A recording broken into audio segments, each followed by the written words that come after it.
more racks. Our Terran player does see that the protest does not have a third, Yeah.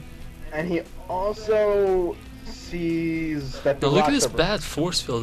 These forces were terrible. They blocked all of the zealots from attacking, and both players were pushed away from engagement. Although the engagement could have favored the Protoss player pretty well. But it really, oh yeah, there's a lot of zealots in that army, and you know the Colossus are just starting to come out now. Yeah, and, we don't see any upgrades for the from the Protoss player right now. So I think Plus one on the way for our Terran yeah, player. in the long haul, Terran player might be outplaying this Protoss player. Now with the rocks are being broken down from the gold blaze from Terran player and both as Protoss player. So I really like that. But the Protoss player knows what's happening. He knows Yeah, I mean what's he has all happening. the info. And you know what happens when you know what's happening? You can respond to it well. Jesus. You know, these players are so good. At the same time, you know, Zerg is one of the reactionaries. I think it's more of between these two players. First of all, look at the supply difference here. The Protest player taking a huge lead, which I'm kind of surprised of considering his opening. I mean, he's 20 supply ahead, but yeah. I mean, but he's gonna be far behind. Oh, but he's taking the gold as his third, while the Tyrant player's you know, his orbital is probably just gonna be dropped down in his third. Yeah. So that is gonna pay off big for our Protoss player, especially because he can hold this. Yeah, exactly. And you know, I cannot emphasize enough on these observers. They go around and know exactly what the other player is doing. And, you know, it may not be a big deal, but if you see your opponent have like 15 Vikings and you only have like three Colossi at the moment, you can just stop making Colossi and make Immortals. Look at this placement on this observer going between the third and the gold here. Yeah, I really like I mean, that. that's going to be able to scout exactly when that third base comes down. Oh, yeah, actually, as I say that, he backs away. He's moving in to scout the army. Yeah. He's right outside the range of missile turrets. Now, Really nice placement on that observer. Yeah, some players tend to be over aggressive and just go into the missile turrets. Now, what's really gonna come down to here is the drops, because we have not seen any drops, and there is no Templar attack, so you cannot feedback the dropship, which means dropships would be so good. Oh, did you see that? What? He just got the observer that was out of his base. It turns out it might have been out of the range of the missile turrets, but it was not out of the detection range. Ah, yeah, I guess detection range is a little bit higher But than look at its this. shooting He range. does have. I think our Terran player forgot about his third Command orbital over center? here. Yeah, because I mean, Protoss player knows he's ahead by And base. his gold nexus is finishing right now. As Yeah, well. he's mining right now, just transferred, and I think he might want to. And he does have this probe sitting down by the third. Yeah, I would like him to see and check the outside expansions, because he has not have a vision of them. Neither does the other player. So, Right. ooh, best Hold on, we might have missing a little engagement. clash Ooh, going out look at here. all these Vikings shooting. Oh, this is terrible for the Protoss player. These force fields are force filled in the army of the Marauders inside, so the Zealots were not doing the Oh, maximum he did damage. it again? Yeah. You think you would learn from the first time, but no. Yeah, and all these Vikings are gonna go down. There is like almost 90 here. I guess there's a there's a lot of Phoenixes. I actually did not notice, but still, these These Vikings can afford to go down at this point because there's no ground These army left Marauders for are the- going to just rape everything. Yeah. Yeah, these Marauders are killing everything, and by the, there's no protection for these Colossi now. No, I lost mean, unit unless the stab. Phoenix- Protoss player is losing 500 more minerals. Yeah, I mean, everything in his army's gone down here at this point, except the Phoenixes, which are going to be able to lift up this whole Marauder army, but they're not really going to be able to do anything else. I mean, as soon as he retreats back into the range of his missile turrets, he's going to be fine. Yeah. Although I would like to see these Phoenixes go around the bases, because like natural is not protected, the main only has one missile turret. You know, it's not that big of a deal. Right. And, but he does have this. Command center coming down here. And look at this. The Tyrant player coming back. In the supply count. He was 20%. He was 20 supply behind before that engagement. Now catching up a little bit in the supply. And that means he's pretty much even in army because wow, if you look at the drone count, he's 10. Drones behind. He has 5. Yeah, he's 10 drones behind. And, But those mules he are has making up mules. for it. So. He has 4 mules. Fine.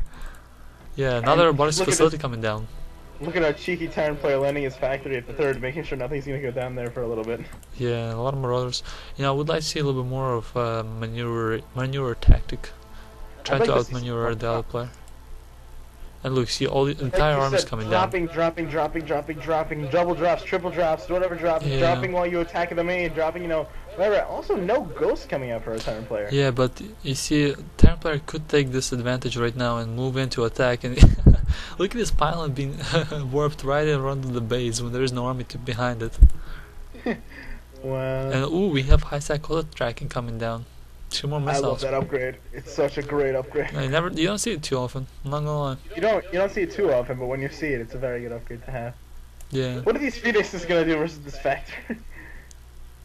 He's gonna take down this Factor, but Yeah, well, he's taking the 4th base, and Terran's only at 3 bases. So right now, Protoss player is really ahead, and it's up to Terran player to just come back in this game. You know, back at his home base, he has a lot of barracks. He's trying to expand again, but he has nothing but barracks, which means he has to be moving around. If he expands again, he should be fine because you know the Protoss player's Nexus is just going down. And now. level 2 weapons coming down for Terran player, but the Protoss player already has level 2 and level 2 for armor and attack coming down. Out as well for for the halfway down. Now the Protoss player is just losing a war brigade over here. Nothing too big.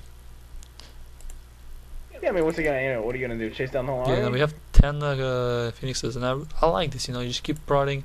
You try to attack the Protoss player until you're pushed back.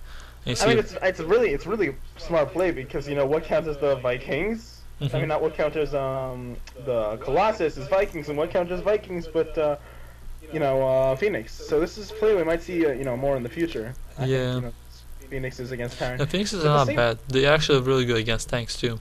At the same time, I'm kind of disappointed that our Terran player is not getting any ghosts because ghosts are so incredibly helpful versus. But really, this is really any race. I've been seeing them more and more often being played, and it's nice to see them, you know, you know, finding their place in you know the Terran, you know, unit. Yeah, exactly. Actually, you know, I've started seeing them used more against Zerg, especially because of this whole Destiny metagame shift. Yeah, now we have 200 supply for a Protoss player. He's not patient. He wants to blood. He wants to destroy this guy.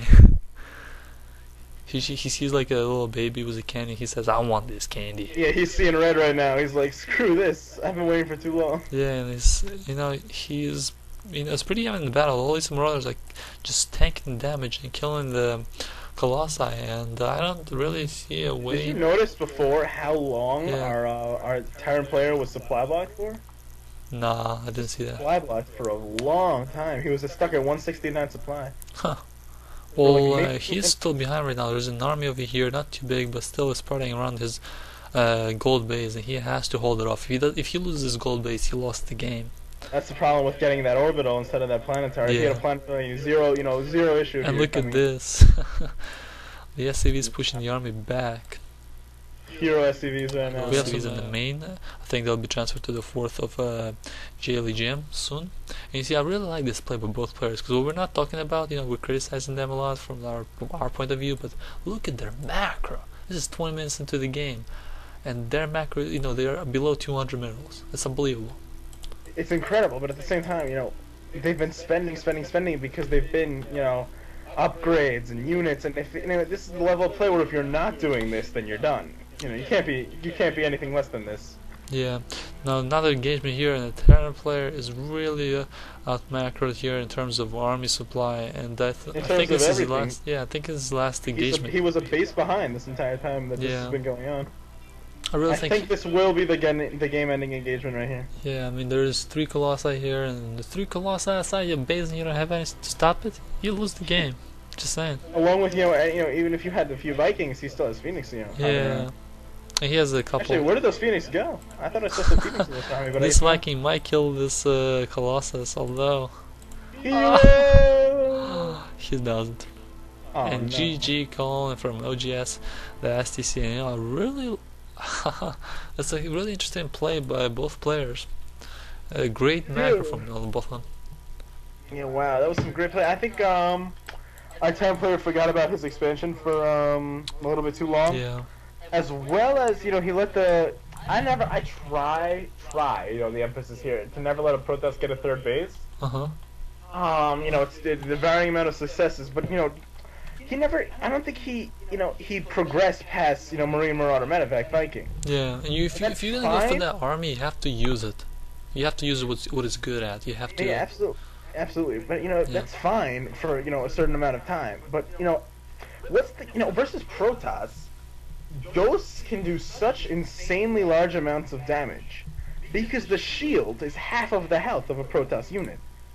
Yeah. And when you're taking 100 of that per EMP, let's say you have 4 Ghosts with EMP, and you know each hits like a maximum amount of Protoss units that you know it's possible to hit with a single EMP, which you know is obviously not going to happen in a normal game. But let's say it's about like you know 3/4 or halfway full.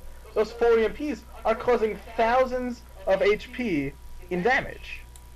And that's the only unit that can really do that in ZVP. In any matchup really. A single shot can cause like thousands of damage. It's incredible. Yeah, exactly. And also, I don't know, actually, I don't have too much to say about this game except, wow, good macro for both players. Yeah, great game. Anyway, guys, thank you for watching, and also if you have a cool replay, you might want to send it to us. We exactly, like I was about to say, Arson catching me, a little bit before here. And I was preparing, but then you said... If you have any good replays, we'd love to cast them anytime, as long as they're good. So, yeah, I think we're done here. Thanks, guys, and peace out. Peace out, Girl Scouts.